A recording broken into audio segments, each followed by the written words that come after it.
Salut, c'est encore moi, Diane. Dans la première partie de mon histoire, je vous ai raconté comment j'ai découvert que mon petit ami Brett était en fait mon demi-frère. Quand je l'ai ramené une fois à la maison pour le présenter à ma mère, qui n'était pas non plus ma vraie mère, j'étais très en colère contre ma mère et ma tante. Je les aimais tellement toutes les deux, mais elles m'ont menti toute ma vie. Imaginez comme j'ai dû être blessée. Maintenant, avec le fait que mon père était aussi le père de Brett, bien sûr c'était une erreur de continuer à le fréquenter.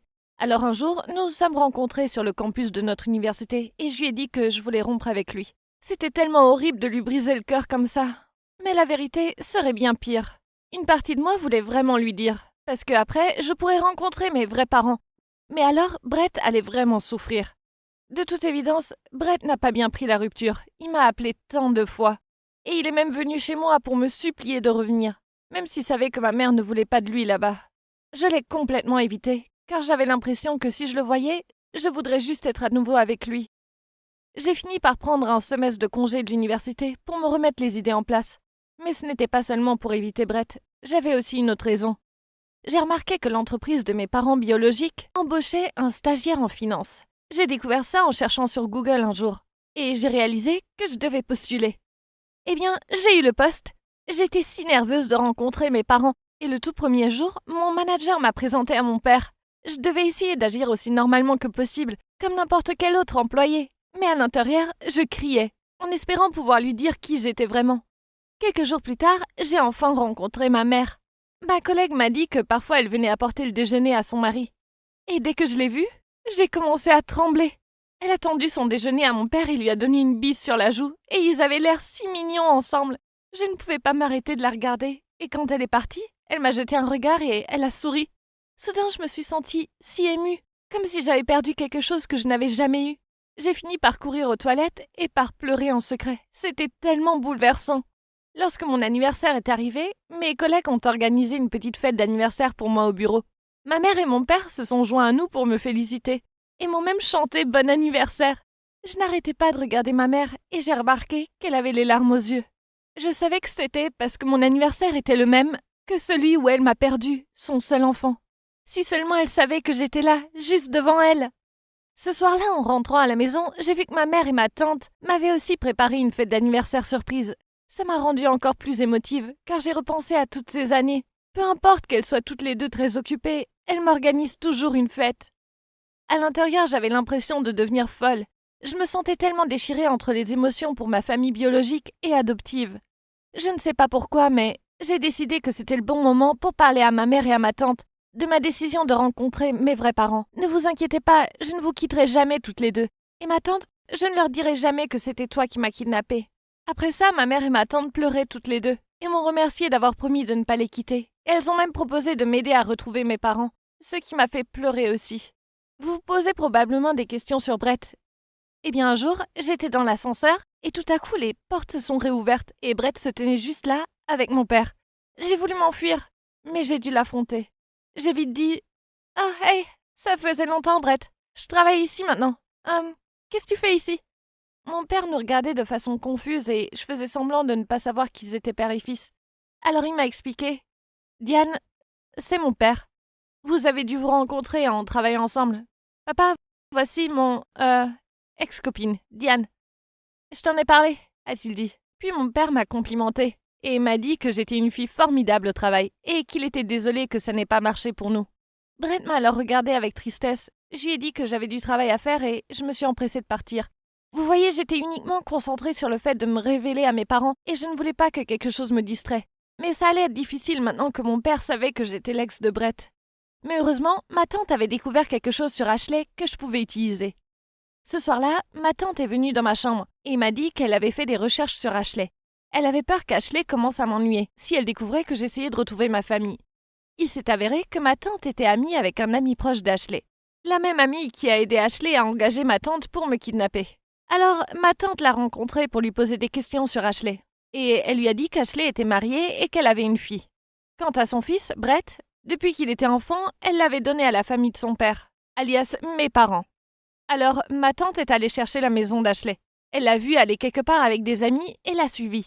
Elle a entendu Ashley se vanter de sa fille. Puis son ami lui a dit « Ok, Ashley, tu as de la chance d'avoir 2 enfants géniaux. » Mais Ashley a juste ri et a dit Oh, Brett, ce garçon, est si têtu. Il n'est pas du tout comme moi. Il doit tirer sa personnalité de son père, quel qu'il soit. Soyons honnêtes, jusqu'à ce jour, je ne sais toujours pas et ne me soucie même pas de le savoir. Ma tante ne pouvait pas croire ce qu'elle entendait, alors elle a demandé à nouveau à son amie. Et puis oui, une autre vérité choquante est sortie. Mon père n'était même pas le père de Brett. À l'époque, Ashley avait couché avec quelques hommes au hasard pour essayer de tomber enceinte. Puis elle a fait croire à mon père que le bébé était le sien, pour qu'il prenne ses responsabilités et divorce de sa femme. Mais ça n'a pas marché. Mais elle a quand même continué à mentir et a remis Brett à mes parents. Juste pour que Brett puisse hériter de la société de mes parents. Oh mon Dieu, Ashley était un tel monstre. Elle avait trompé tant de gens. Tout ce que je voulais, c'était la dénoncer.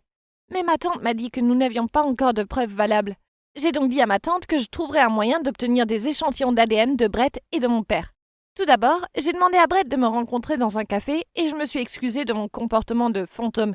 J'espérais qu'il comprendrait et que nous pourrions être en bons termes. À ma grande surprise, il m'a avoué qu'il était toujours amoureux de moi. Dans mon esprit, je me suis dit « Moi aussi, je t'aime toujours. J'ai juste souhaité que tout cela soit bientôt terminé et que nous puissions nous remettre ensemble. » Alors que nous nous disions au revoir, nous nous sommes serrés dans les bras et j'ai rapidement attrapé un cheveu qui était tombé sur son épaule. Avec mon père, j'ai réussi à trouver quelques poils de son visage sur son rasoir dans la salle de bain près de son bureau. Mais en sortant, j'ai vu qu'il y avait un dessin d'enfant sur son mur qui était signé par Brett. Ça n'était rien de spécial, mais ça m'a vraiment fait sentir mal. Il est clair que mon père aimait tellement Brett et qu'il était si fier de lui. Je ne voulais pas leur gâcher ça. Et bien sûr, les résultats de l'ADN étaient conformes aux attentes. Brett n'était pas le fils de mon père. Mais j'hésitais tellement à révéler la vérité. Je craignais que les sentiments de mes parents pour Brett ne changent. S'ils savaient que j'étais leur fille et que Brett n'était pas vraiment lié à eux par le sang, peut-être l'aurait-il simplement abandonné. Et avec la relation entre moi et Brett, ils pourraient jamais l'accepter. Donc, à la fin, nous pourrions tous perdre quelqu'un que nous aimons. Un fils pour eux, un amant pour moi et une famille pour Brett. Si je gardais tout caché, peut-être que Brett et moi pourrions nous remettre ensemble et je pourrais voir mes parents comme ça. Ça serait tellement mieux pour tout le monde, non? Et ça l'a été. Brett a fini par rejoindre la société aussi. Et je pouvais voir qu'il voulait se remettre avec moi, donc tout allait pour le mieux. Mais un jour, Brett, mon père et moi étions en train de déjeuner ensemble. Et Ashley a fait irruption. Juste devant nous, elle a commencé à crier sur mon père, disant qu'il maltraitait Brett en lui donnant seulement un poste de stagiaire. Brett s'est rapidement levé et a expliqué que c'était son propre choix. Mais Ashley était furieuse. Elle a demandé sans vergogne à mon père de lui donner à elle et à sa nouvelle famille plus d'argent, y compris pour les frais de scolarité de sa fille. Elle faisait essentiellement du chantage à mon père. Elle disait que dans le passé, elle avait remis son fils à mes parents par pitié parce qu'ils avaient perdu leur enfant, alias moi. Alors elle pensait que c'était normal de lui demander de l'argent. Mon père ne lui a pas répondu et Brett était tellement en colère et gêné par le comportement de sa mère. Il lui a dit d'arrêter et l'a pratiquement traîné dehors.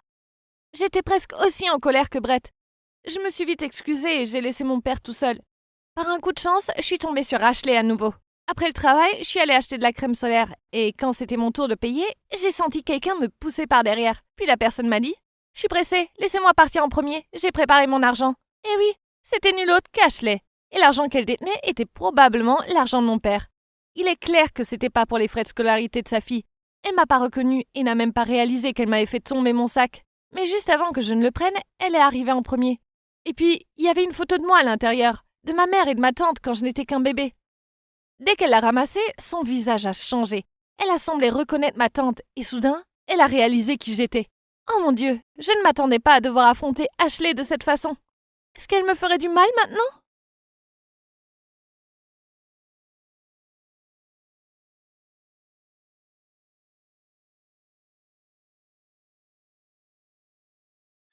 Bonjour, ici Mélanie et je suis impatiente de connaître les résultats de l'Expo Science de cette année. Je sais que je n'ai pas l'air d'une fille studieuse comme les autres, mais je suis vraiment sérieuse à l'école. Oh, une seconde. Le gagnant de l'Expo Science 2023 de West Heights est Harry Silver. Cela signifie que la deuxième place est occupée par Mélanie D'Angelo. Félicitations à tous les deux. Veuillez monter sur scène pour recevoir vos prix. Mince, je n'arrive pas à croire que je suis deuxième derrière lui. Encore une fois. On s'est littéralement échangé la première et la deuxième place dans tous les classements depuis qu'on est gamin. Ah, c'est tellement injuste. Regardez-le, tout ce qu'il a fait, c'est faire la fête et des farces stupides. Et pourtant, il est toujours au tableau d'honneur. Alors que j'ai dû étudier jour et nuit pour conserver mes A. Maman prend beaucoup de temps. Qu'est-ce que c'est que ce remue-ménage? Cela mérite d'être fêté. Qu'en pensez-vous? Olive Garden? Oui! Bon sang, vous pouvez vous calmer un peu? Quand j'y pense, les gens comme Harry ont tout, alors que je n'ai que maman à mes côtés. Oh, elle est arrivée juste à temps. Papa nous a quittés pour une autre femme il y a quelque temps, alors ma mère s'est battue tous les jours pour être une mère célibataire. Elle doit être vraiment triste et seule. Je n'ai donc plus jamais parlé de papa. Pauvre d'elle. Plus j'étais triste pour maman, plus j'étais en colère contre papa. Seule ma meilleure amie Izzy était au courant. Car vous savez, il est difficile de s'ouvrir quand on vient d'un foyer brisé. Heureusement, il y a une chose au monde qui peut me remonter le moral, ainsi que les battements de mon cœur, dans ces jours sombres et lugubres. Mon amour rêvé, Cameron. La dernière année de collège touchait à sa fin. Je devais donc vite me rapprocher de Cameron.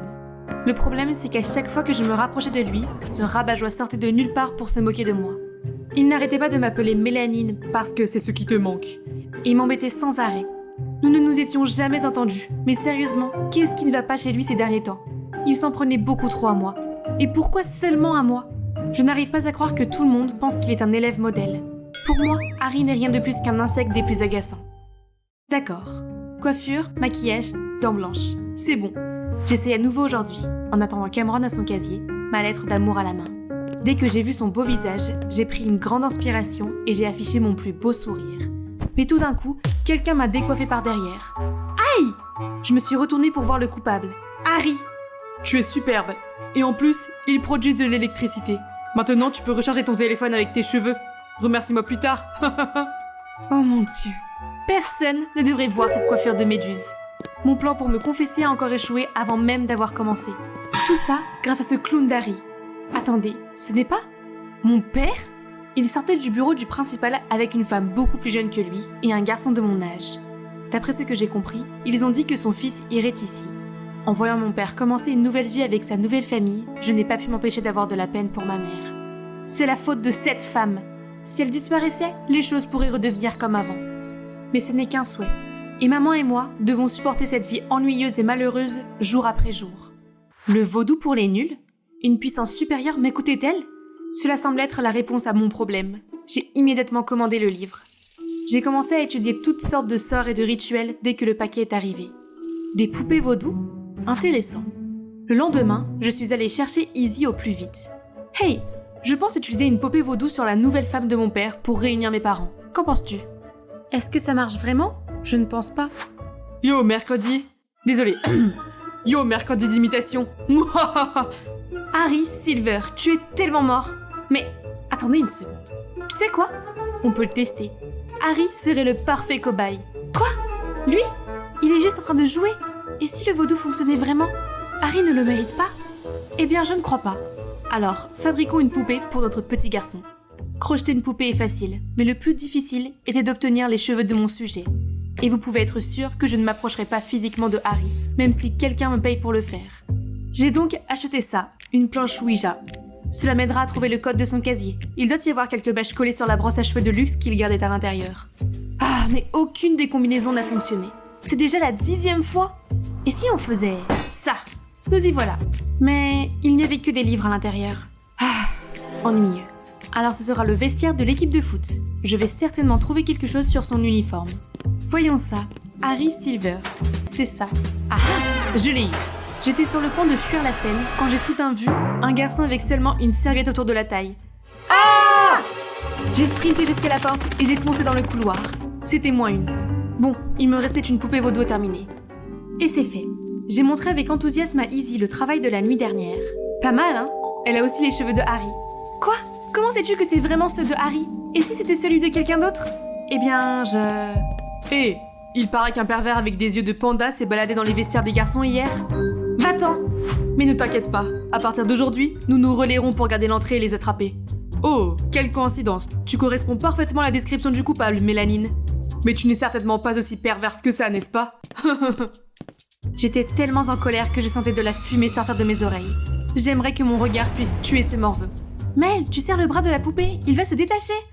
Oups, c'est ma faute. La prochaine fois que j'ai vu Harry, il avait des bandages sur tout le bras droit. Attendez, est-ce que j'ai fait ça? Me sentant coupable et curieuse, je me suis approchée de lui. Hé, qu'est-ce qui ne va pas avec ton bras? J'ai mal depuis hier sans raison. Mon médecin indique qu'il n'y avait rien de grave, mais j'ai l'impression que quelqu'un le serre très fort. Ah, c'est reparti. Oh, effrayant. Cela signifie que la poupée est vraiment magique? J'ai immédiatement couru le dire à Izzy. Et bien sûr, elle était aussi choquée. Mais attendez, Artie le curieux? Depuis combien de temps est-il là? Ce type a clairement tout entendu. Il n'arrêtait pas d'attraper ma poupée. Pas question, il l'aurait raconté à toute l'école. Soudain, Harry s'est assis à côté de moi. Mélanie, j'ai mal au bras, nourris-moi. Ah. Qu'est-ce qu'il tire maintenant? Il ne voit pas que je suis en train de faire quelque chose? C'est à ce moment-là qu'Artie a pris ma poupée. Laisse-moi faire. Non, Artie, non! Pas avec du lait dans sa bouche! Oups, désolé, j'ai eu la nausée tout d'un coup. C'était plus qu'il n'en fallait pour faire de nous tous des croyants convaincus. Mais je devrais peut-être m'arrêter. Je me sens coupable d'avoir entraîné Harry dans cette histoire. Cet après-midi-là, alors que je m'apprêtais à jeter la poupée dans la poubelle, j'ai vu Cameron s'approcher de moi. Est-ce que Noël est arrivé plus tôt? Et je me demandais si tu étais... Oui, j'attendais ce jour depuis si longtemps. Une occultiste. Quoi? Je veux dire, Artie a parlé de ta poupée vaudou. Alors j'ai pensé que tu connaissais quelque chose sur les sorts d'amour. Mais si ce n'est pas vrai, je suis désolée. Pourquoi as-tu besoin d'un sort d'amour? Puis il a révélé qu'il voulait jeter un sort à son béguin, Regina. Donc pendant tout ce temps, je n'avais aucune chance avec lui? Mais bon, un sort d'amour semble être une idée brillante. Il peut aussi assurer la réunion de mes parents. Bien sûr, mais j'aurai besoin de tes cheveux et de ceux de Regina, ainsi que de certains de tes objets personnels pour que le sort fonctionne. Évidemment, je vais utiliser ces affaires, mais dans un sort d'amour pour moi. Et vous savez ce que je lui ai donné? De la camelote avec de la fourrure de mon caniche. Quelques jours plus tard, j'ai trouvé un paquet cadeau dans mon casier, de la part de Cameron. Mon sort a fonctionné, je suis sur le point d'avoir un petit ami et de réunir ma famille. Mais avant que je puisse réaliser ce plan tant attendu, Artie est venu me voir avec une demande difficile. Faire une poupée vaudou de Brad, un étudiant transféré qui s'est déjà imposé comme un dur à cuire vicieux. Ça a l'air dangereux et je me suis déjà promis de ne plus utiliser le vaudou. Tu ne me crois pas? Vois par toi-même! Je l'ai suivi et j'ai vu un autre élève se faire embêter par un type beaucoup plus grand que lui. Hé, ce n'est pas le beau-fils de papa? D'accord, ce Brad le mérite. Alors j'ai accepté d'aider Artie. J'ai abordé Brad après le cours, là où il faisait habituellement des bêtises avec d'autres élèves. J'ai réussi à me faufiler derrière lui et à prendre une mèche de cheveux. Oh non, c'est raté. J'ai rapidement mis les cheveux dans la poupée. Il faut que ça marche. Allez, allez! Pourquoi ça ne marche pas? Et pourquoi maintenant? Sale petite chose. Arrête! Je connais ces voix. Dieu merci. Touche-la et tu le regretteras. Oui, on va appeler la police. Brad se moque et s'en va. Qu'est-ce que vous faites là tous les deux? Et Harry, je croyais que tu avais mal au bras? Harry et Izzy m'ont enfin dit que le vaudou n'avait jamais été efficace. Izzy savait que Harry ne s'en prenait à moi que parce qu'il m'aimait bien. C'est pourquoi elle a essayé de m'empêcher d'utiliser le vaudou sur lui. Mais elle n'a pas pu, alors elle a tout raconté à Harry. Pour être honnête, j'ai trouvé tes tentatives plutôt amusantes, alors j'ai fait comme si elles avaient réussi pour te faire plaisir, et me faire plaisir. J'allais arrêter, mais quand tu as été gentil avec moi et que tu m'as demandé des nouvelles de mon bras, j'ai décidé de continuer. Oh mon Dieu. Ma meilleure amie était amie avec mon ennemi mortel depuis le début, dans mon dos? Je suis une blague pour vous deux? Pourquoi êtes-vous là? Pour vous moquer de moi encore plus que vous ne l'avez déjà fait? Parce que je me suis inquiétée quand j'ai appris que tu cherchais Brad. Mélanie, tu es la fille la plus intelligente de l'école. Je ne comprends pas pourquoi tu fais tous ces trucs débiles. Oui, tu agis bizarrement ces derniers temps. Depuis quand es-tu superstitieuse? Je n'ai pas d'autre choix. Le vaudou ou à n'importe quel prix. Il faut que mes parents se remettent ensemble. Et ce voyou de Brad est le beau-fils de mon père. Il mérite ce qui lui arrive pour avoir gâché ma vie. Vous savez quoi d'autre tous les deux? Sortez de ma vue pour de bon. Puis je suis partie en trombe. Après ce jour, je n'ai plus parlé à Izzy et le harcèlement incessant de Harry a enfin cessé. Mais honnêtement, je me suis sentie un peu vide sans eux, surtout avec la sortie scolaire qui s'annonçait. Bien sûr, je viendrai quand même. Qui a besoin d'eux de toute façon? C'est l'occasion pour Cameron et moi d'être plus proches maintenant que nous nous parlons régulièrement. Ce sera le meilleur voyage de tous les temps. Je n'ai jamais été du genre à faire du plein air, mais est-ce que le camping applique autant de tâches physiques? C'est presque fini. Qu'est-ce que c'est que ça? Il n'est pas déjà sous mon charme? Je veux dire, il m'a même offert un cadeau? J'étais encore sous le choc quand Cameron est venu m'aider à monter la tente. Merci. De rien, je ne te remercierai jamais assez. Ton sort a fait des merveilles. Qu'est-ce qu'il veut dire par là? Puis, sorti de nulle part, Izzy m'a tapé sur l'épaule. J'ai essayé de te le dire, ces deux-là flirtent depuis un moment déjà. Cameron avait juste besoin de ton sort comme d'un petit coup de pouce spirituel. Ce qui veut dire qu'aucun de ces sorts n'a jamais fonctionné? Il n'y a absolument aucun espoir de ramener ma famille? Dévastée, j'ai éclaté en sanglots et je me suis enfuie. Je courais sans regarder et je suis tombée sur Brad. Mélanie, c'est exactement la personne que je voulais voir. Ou devrais-je dire, ma chère demi-sœur? C'est ta maman qui t'envoie? Lâche-moi et dégage. Je me demande à quel point elle devait être pathétique pour que son mari la quitte. Si c'était une autre fois, je me serais battue. Mais après tout ce qui vient de se passer, j'ai perdu toute volonté de faire quoi que ce soit. J'ai vu quelqu'un se précipiter sur Brad et lui assonner un coup violent au visage. J'ai dit que je te ferais regretter de l'avoir touché. Je devais arrêter Harry avant qu'il n'abîme le visage de Brad au point de le rendre méconnaissable. Il est temps de sortir d'ici. Pourquoi es-tu venu m'aider après tout ce que j'ai dit? Je suis un peu habituée à ta froideur. En plus, mon langage amoureux, c'est te suivre partout et te taquiner jusqu'à ce que tu t'en aperçoives ou que tu te fâches contre moi. C'est idiot. Je sais. Par ailleurs, je croyais que tu savais que le vaudou ne servait à rien. Oui. Alors j'ai pensé à un sort d'amour pour que mes parents se remettent ensemble et que ma famille soit à nouveau entière et heureuse. Mais je le sais maintenant, la magie n'existe pas. Pourquoi pas? La magie est bien vivante à l'intérieur de toi et elle s'appelle pardonner. Elle ne peut pas punir ceux qui t'ont fait du mal, à toi et à tes proches, mais elle peut t'aider à oublier tes peines et tes souffrances. Qu'est-ce que tu essaies de dire? Je veux dire qu'aucune magie ne peut faire revenir ton père, mais un jour, la douleur qu'il t'a causée ne te fera plus souffrir. Ta mère et toi finirez par guérir et mener une vie épanouie sans lui. Je n'ai jamais cru que ce type un peu gaffeur était du genre philosophe et mature. Mais je crois qu'il a raison. J'ai été tellement prise par mon amertume que je n'ai pas réalisé qu'il était possible d'aller de l'avant. Lorsque ma mère est venue me chercher, j'ai décidé de lui poser enfin des questions sur mon père. De façon inattendue, maman m'a dit que c'était triste au début, mais qu'en fait, elle allait bien ces jours-ci. La vie est censée avoir des hauts et des bas. Tant que nous les accueillons à bras ouverts, tout finira par s'arranger à la fin.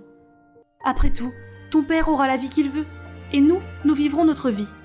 Il s'est avéré que j'étais la seule à courir après le passé pendant tout ce temps, alors que ce dont j'avais besoin, c'était de tourner la page. Les mots de maman ont été plus que suffisants pour mettre fin à cette période de deuil. Ma dernière année au collège a été assez mouvementée. Brad n'était plus un problème depuis qu'il avait goûté au point de Harry. Ai-je mentionné que nous étions devenus un trio de meilleurs amis? Pour l'instant du moins. Harry n'a jamais cessé ses manigances, mais au lieu de m'agacer comme avant, je l'ai trouvé tout à fait adorable et attachant. Oh, embrassez-vous! Easy!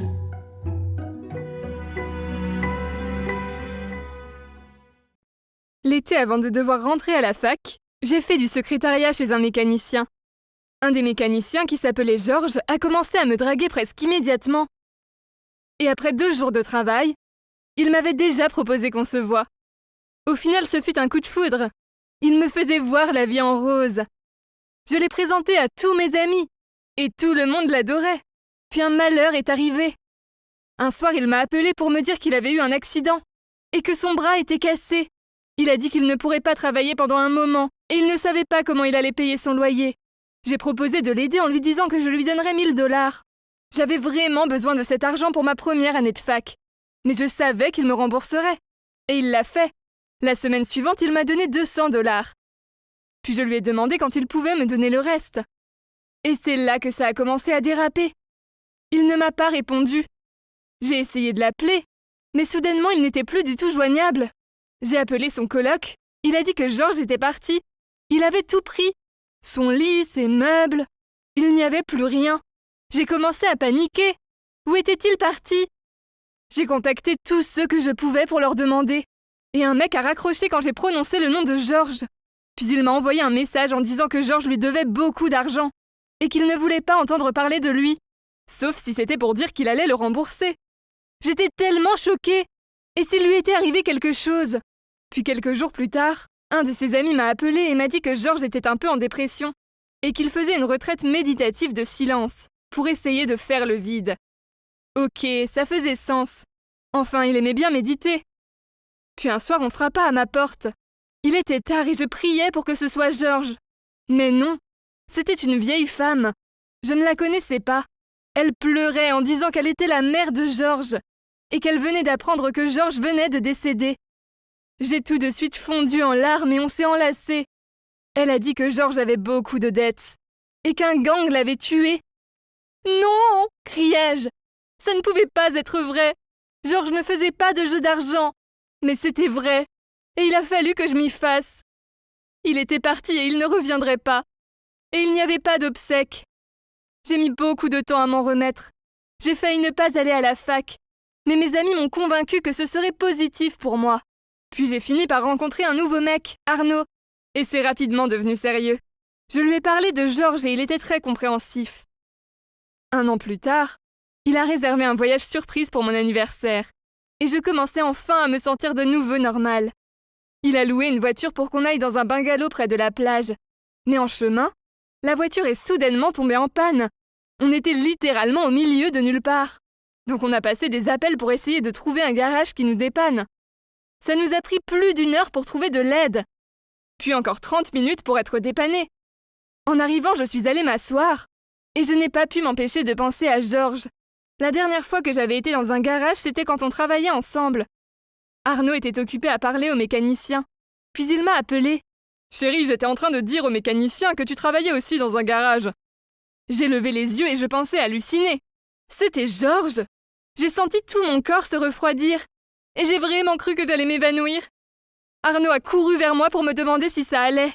Et je lui ai dit que c'était Georges. C'était bien lui. Je me suis mise à crier son nom. Et le manager est venu en me demandant si ça allait. Et j'ai demandé où était parti Georges. Il a dit qu'il n'y avait personne de ce nom ici. Puis il a demandé à Arnaud si j'avais peut-être besoin de m'allonger quelque part. Il ne me croyait pas. Mais je jure sur ma vie que c'était lui. J'ai écrit à ses anciens amis en leur disant que je venais de le voir. Et l'un d'eux a répondu immédiatement, en disant qu'il me croyait, et qu'il allait venir pour essayer de le trouver. Mais vous n'allez pas croire ce qui s'est passé ensuite. Il a réparé notre voiture et s'est enfui avec. Le manager devenait fou et criait son nom. « Bon, on revient tout de suite ou j'appelle les flics !» Et je me tenais là en criant qu'il s'appelait Georges et pas Ben. Puis j'ai décidé d'appeler sa mère. Elle a répondu et a fait semblant de ne pas savoir qui j'étais. Et elle a dit que son fils était vivant et bien portant. Et que de toute évidence, quelque chose ne tournait pas rond chez moi. Ça devenait de plus en plus bizarre. J'ai appelé les flics et leur ai tout raconté.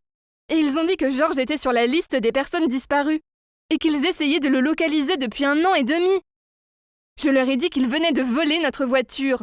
Et je leur ai donné le numéro de plaque. Puis ils ont dit qu'ils allaient essayer de le trouver. Et puisque les flics m'ont prise au sérieux, Arnaud aussi. Mais ils ne l'ont pas trouvé. Par contre, ils sont allés chez sa mère. Et il se trouve qu'elle avait tenté de le protéger, en l'aidant à faire croire qu'il était mort. Car il était trop endetté et il l'avait menacé en disant qu'il vendrait sa maison si elle n'acceptait pas de jouer le jeu. J'avais la nausée, c'était dingue. Alors il était sorti avec moi juste pour me soutirer de l'argent. Et pendant tout ce temps, je pensais qu'il m'aimait. Je me sentais vraiment bête. Bon, les flics l'attraperont sûrement bientôt. Enfin, ça ne doit pas être si dur de le trouver. Et quand ce sera le cas, il va avoir de gros ennuis. Il doit tellement d'argent à tant de personnes. Maintenant, j'étais en fait contente que notre voiture soit tombée en panne. Sinon, on n'aurait jamais vu qu'il était toujours en vie. Même si je suis ennuyée aussi. Car nos sacs et mon sac à main étaient dans la voiture.